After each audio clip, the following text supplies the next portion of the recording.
किसी गांव में एक बहुत ही सुंदर बसेरा था, जहां पर कई तरह के लोग रहते थे। उनमें से एक था काशी, जो बहुत ही ईमानदार और नेक दिल किसान था। उसी गांव में दो और व्यक्ति रहते थे, केशव और श्याम। ये दोनों भी खेती करते थे, लेकिन ये दोनों अपने खेत से निकली फसल से खुश होने की बजाय काशी के खेत से निकली फसल को देखकर दुखी होते थे। केशव और श्याम की खेती चाहे जितनी भी अच्छी हो, लेकिन काशी की खेती उन्हें हमेशा ज्यादा ही लगती थी। एक समय की बात है, काशी अपने बेटे के पास 2 महीने के लिए शहर चला गया। शहर जाने से पहले काशी ने केशव और श्याम को अपने खेतों की रखवाली करने के लिए कहा। मैंने कुछ फसल लगाई है और मैं 2 महीने के लिए अपने बेटे के पास शहर जा रहा हूँ। क्या तुम दोनों मेरी फसल की रखवाली करोगे? और जब ये फसल पूरी हो जाए तो इसे काट कर मेरे आने तक संभाल कर रखना। क्यों नहीं भाई, हम जरूर तुम्हारे खेतों की देखभाल करेंगे। ये भी कोई कहने की बात है।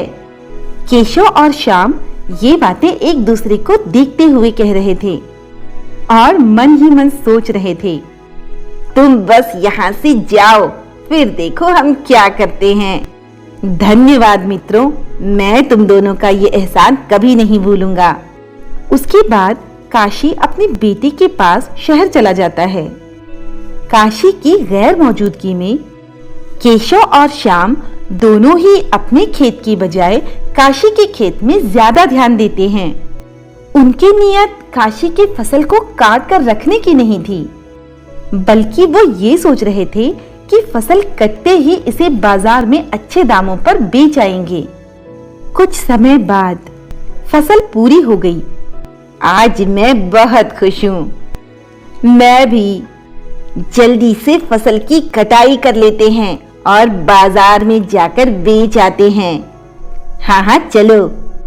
फिर केशव और श्याम फसल की कटाई करना शुरू करते हैं। फसल की कटाई पूरी होने के बाद दोनों फसल को बड़े गौर से देखते हैं, क्योंकि फसल बहुत अच्छी और ज्यादा हुई थी। हम दोनों के खेत की फसल मिलाकर भी इतनी फसल नहीं होती जितनी की काशी की खेत की हुई है। सही कह रहे हो तुम, इसीलिए काशी हम दोनों से ज्यादा कमा लेता है। लेकिन कोई बात नहीं, इस फसल पर तो हक हमारा ही है। इसके बाद दोनों ही फसल को ले जाकर बाजार में बेच आते हैं और उनसे मिले पैसों को आधे आधे हिस्से में बांट लेते हैं। इन सब के दौरान केशव और श्याम ने अपने खेतों पर ध्यान देना छोड़ दिया था, जिसकी वजह से उनकी खेती काफी ज्यादा बर्बाद हो गई थी। लेकिन इस बात से केशव और श्याम को कोई फर्क नहीं पड़ा, क्योंकि उनका ध्यान काशी की फसल को बेचकर मिले पैसों पर ज्यादा था। काशी की फसल को बेचकर उनके पास इतने पैसे तो आ गए थे कि वे दोनों 3 से 4 महीने तो आराम से खा पी सकते थे। अब 2 महीने पूरे हो चुके थे। काशी भी शहर से वापस आ रहा था।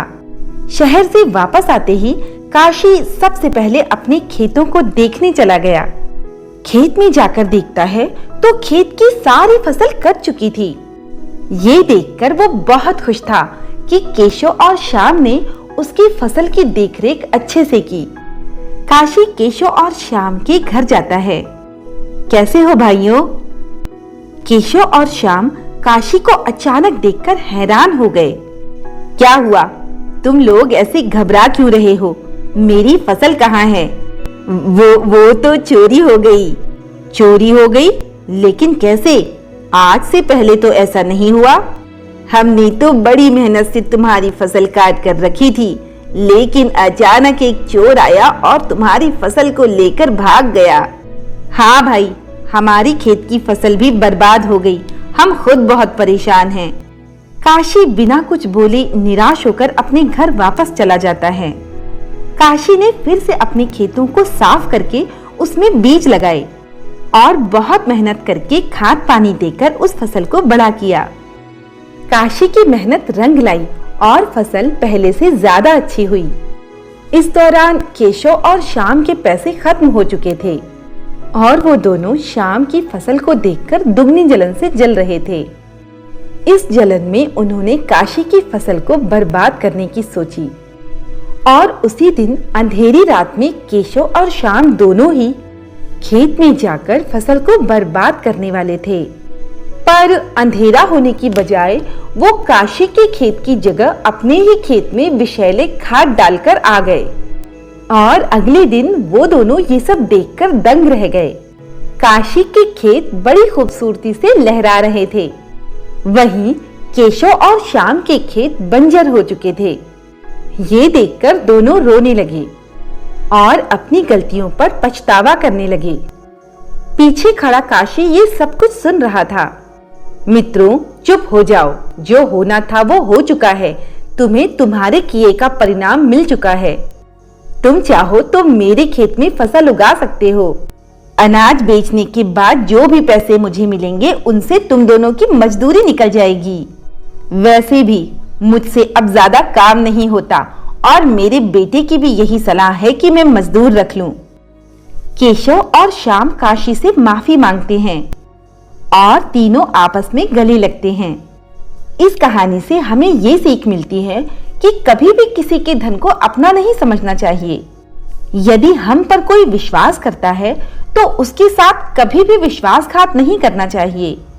किसी के साथ बुरा करने पर उसका परिणाम हमें ही भुगतना पड़ता है। तो दोस्तों, आज की कहानी आपको कैसी लगी? कमेंट करके जरूर बताएं और हमारे चैनल को लाइक और सब्सक्राइब करें।